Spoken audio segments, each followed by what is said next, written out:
I don't know what I did to deserve a new Zedd album and a new Caravan Palace album in the same year, but I'm certainly not complaining. Hi all, I'm Ezrado, and today I'm reviewing Zedd's new album, Telos. I would love to be able to hold up a vinyl right about now, but here in Australia it's like $80 due to the high import cost, which is a bit beyond what I'd spend, so yeah, apologies for no physical album to show you this time round.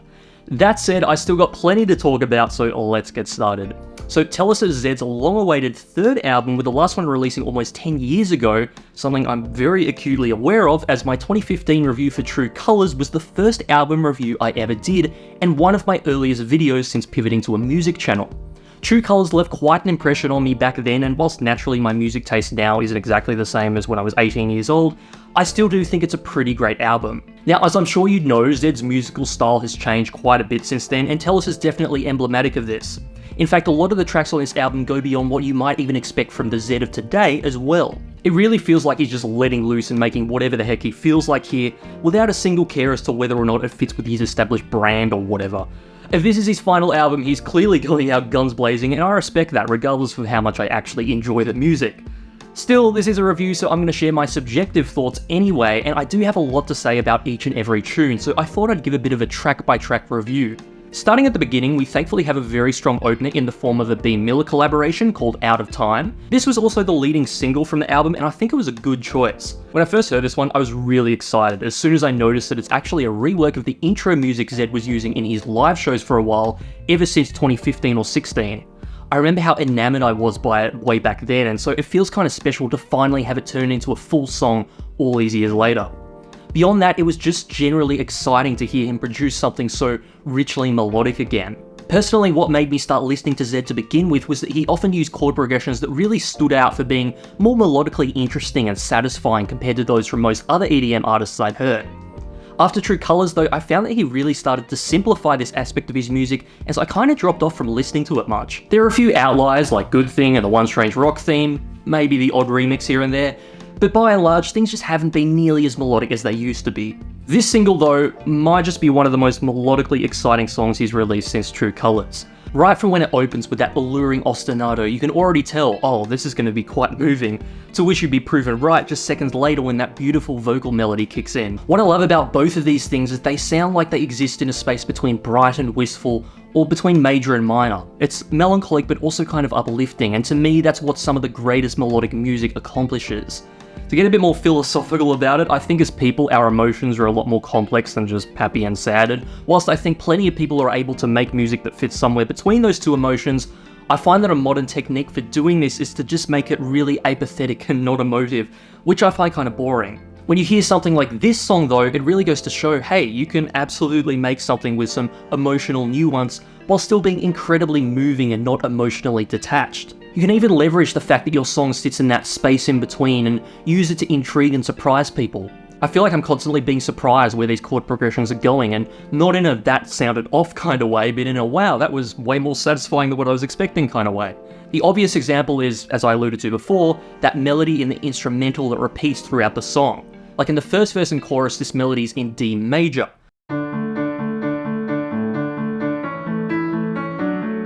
But every time it reaches halfway, it switches to D minor, which again really contributes to that sense of tonal ambiguity that's so alluring.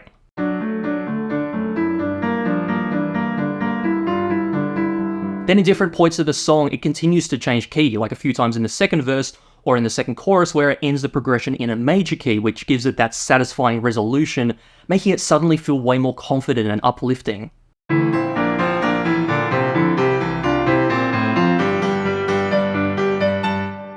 Anyway, I've talked a lot about how melodic this song is, as this is honestly the main thing I liked about it. Putting that aside though, I think the inclusion of an orchestral string section also enriches it quite a bit, so that was pretty cool.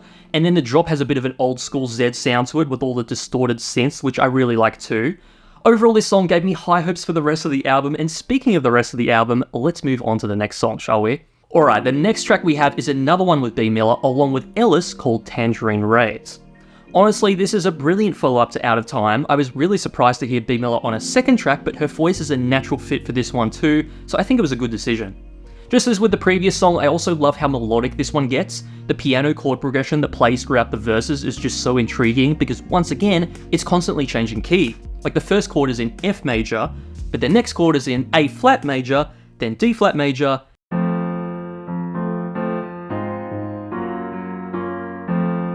It's really not often that you have so many key changes like this in modern pop music, so it really stands out when you hear it. I mean, even if you don't know music theory, I think you can pick up, oh wow, that sounds a little different, that's kinda cool. Probably my favourite part of the track though are the pre-choruses, when it switches to starting on D flat major, for the next chord going up a tone to E flat major, and then to B flat major.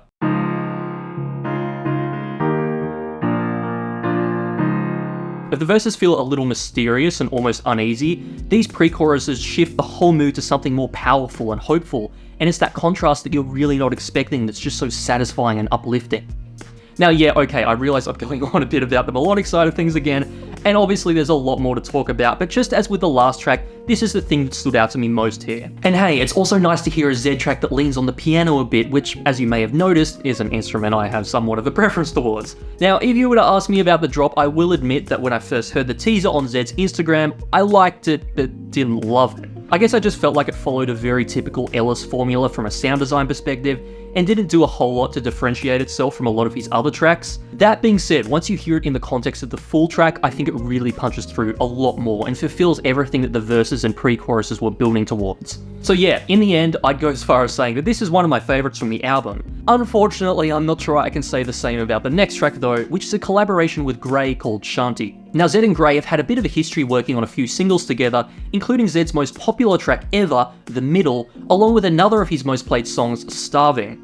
With that kind of success behind them, it would be understandable to expect that Gray's debut on a Zedd album should be nothing less than explosive, but sadly I don't think this is the case. First of all, it should be noted that this is not a pop song at all, which I have no problem with, by the way. I mean, Adrenaline was my favourite collaboration between them, and that wasn't a pop song either. My issue with it is that I think it's one of the most generic tracks on the album. Don't get me wrong, I still enjoy it and I can see myself seeking it out when I want to listen to something energetic, but with Gray on the track, I guess I was really hoping for something particularly special and unique.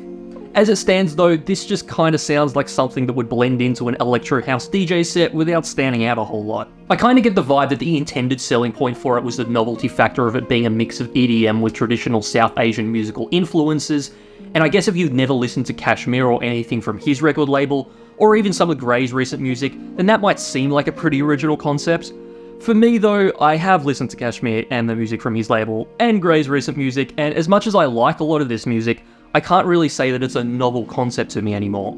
I think if you want to stand out therefore, you can't rely on the uniqueness of that concept to carry your track anymore, because a lot of people are very familiar with it by now.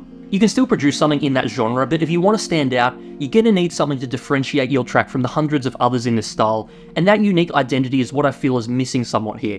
I mean, I realise that the intricate percussive drop is arguably quite individual to Gray's signature production style, but again, it's like they're relying on that being a novelty factor when in actuality, I've heard it a bunch before in their other tracks. Probably the most interesting thing about this track would be that little vocal chop with the tuck-tuck-a-dinna, like that felt kinda novel with how they mix that into the drop as a rhythmic element, but it's only present in a small part of the track, so you spend a little too much time waiting for it. Anyway, it might sound like I really dislike this track, but don't misinterpret me.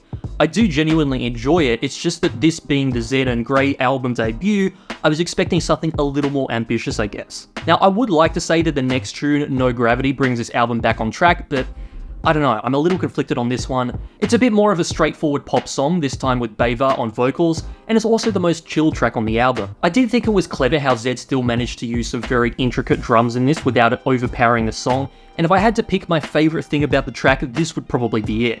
Because the song is otherwise so minimal, all those light cymbals, hats, and lush percussion, along with the rhythmic white noise, all become a focal point in the mix, which means you can really tune in and appreciate them more. Outside of these though, I don't really have any strong feelings about this one either way.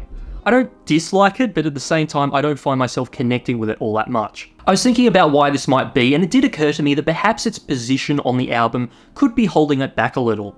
Like when you think about it, the track before this one was arguably the most energetic on the album, and this one that immediately follows is the most chill, as I said before. Don't get me wrong, I think Zedd does a pretty good job at transitioning into this one from the previous one, like they join up very seamlessly, as do all the songs on this album by the way, which is another thing I love about the record overall. But even with that seamless flow in, I can't help but feel a little bit of whiplash in terms of the energy level.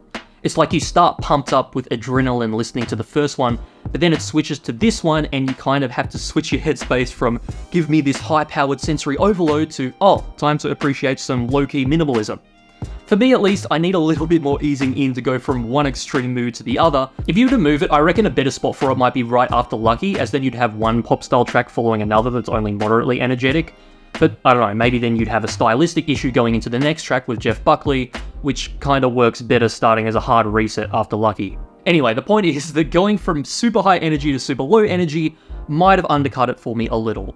Whatever the case, I haven't got much more to say about it, so let's move on to the next track, which is arguably the most ambitious on the album. This one's called Sona, and is a collaboration with the Ollum, a band that makes Irish folk music mixed with some minimal electronic elements. Now, I'll be real with you, it took me a while to warm up to this track, but I think I can confidently say now that I both appreciate it and enjoy it. The main lead of the track, I believe, is a tin whistle, and then later on it sounds like they're bringing in some other Celtic instrument, but I can't quite put my finger on what it is. Regardless, infusing Irish folk music with dance music is just something I've never heard before, and the fact that Zedd and these guys not only thought to try it out, but also pulled it off this seamlessly, it calls for some respect. Speaking of breaking new ground, I also noticed that the section towards the beginning with the tin flute noodling is actually in a time signature of 7/8, which is very rare for music in general, but especially dance music, which is almost always in 4/4. If you don't know what I mean by that, basically 4/4 means that you can count 4 quarter notes per bar, so that would be like 1, 2, 3, 4, 1, 2, 3, 4. And then that's how you can count the majority of the songs you're likely to listen to.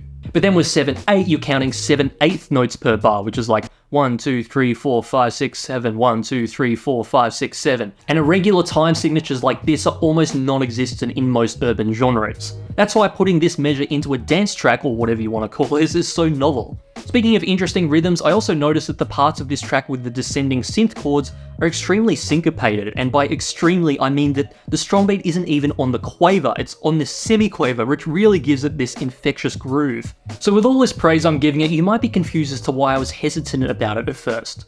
Well, the reason C is that I've actually been producing an electronic song of my own that's in 7/8, and so I was stoked thinking, man, this is going to be so novel, most people have never heard this kind of music in this time signature, but now of course they have, so yeah, thanks for bringing me down a notch, Zedd. Yeah, no, I'm kidding, that's not the actual reason, although I am working on a song in 7/8, so stay tuned for that, I guess. But no, the real conflict I had was quite simply that I don't usually enjoy Irish folk music. It's not that I don't see the merit in it, or that I don't respect it, or that I think it's objectively bad, or anything like that. It's just that in my totally subjective personal taste, I've never really jived with it. All that being said, I can really hear the passion that was put into this track. It's a real statement maker with how ambitious it is in merging this genre of Irish folk music with EDM, along with its uncommon rhythms, and I do find myself getting caught up in the spirit of that ambition, which ultimately made me come around to it. So yeah, really enjoyed Sona, but let's move right along to the next track, and here we have the other single from the album, Lucky, featuring Remy Wolf on vocals.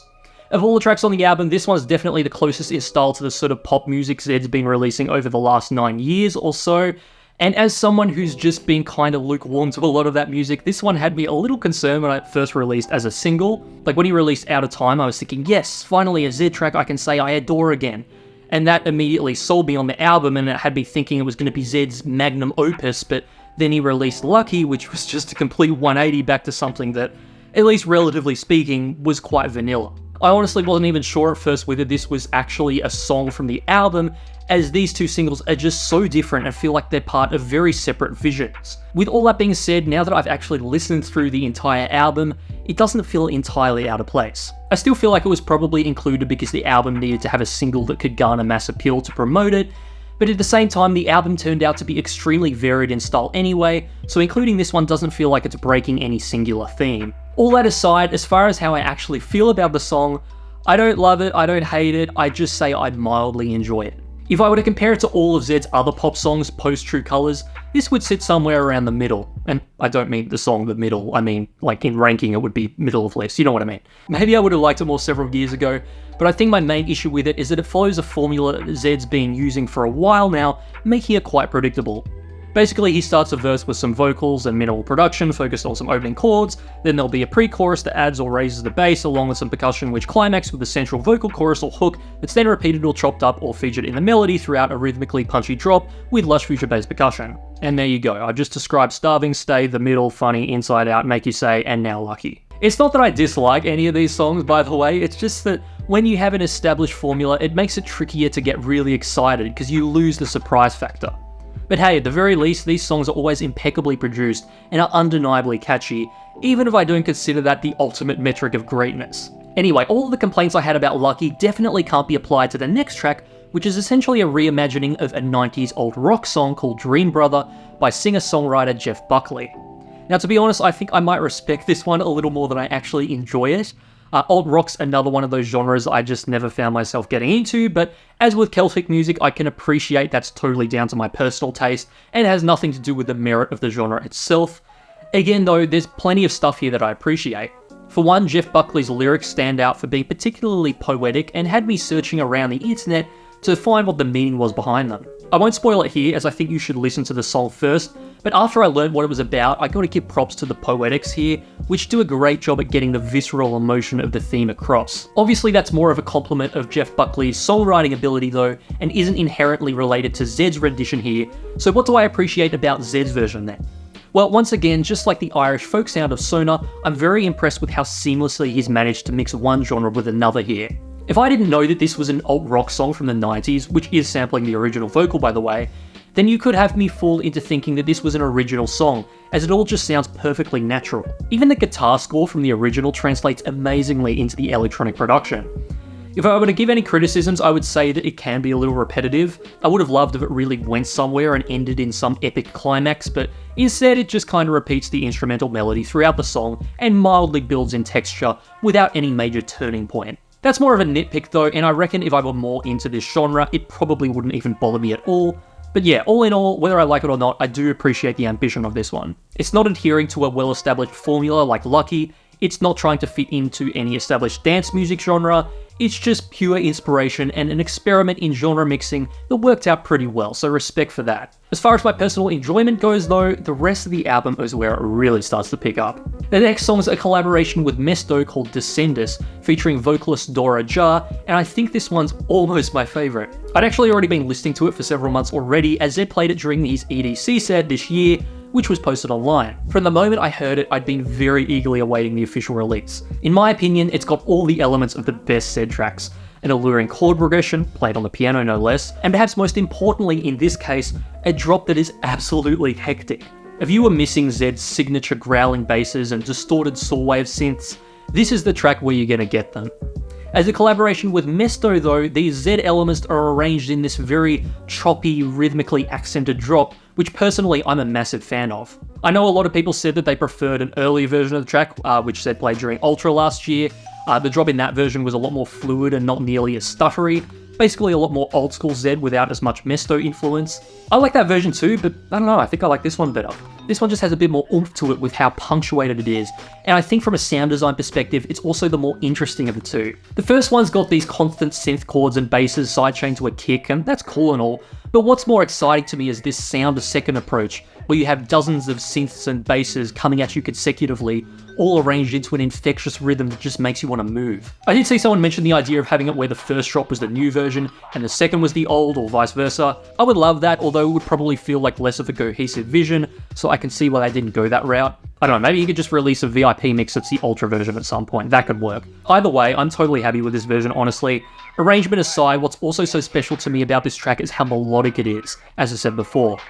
Like, it's not often that you get music that goes this hard both sonically and melodically, it's usually one or the other, so when you get both, it's really something special. Amazingly though, Zedd also succeeds in the giant task of making a worthy follow-up track to this one, as the next song, Automatic Yes, featuring John Mayer, is also an instant classic.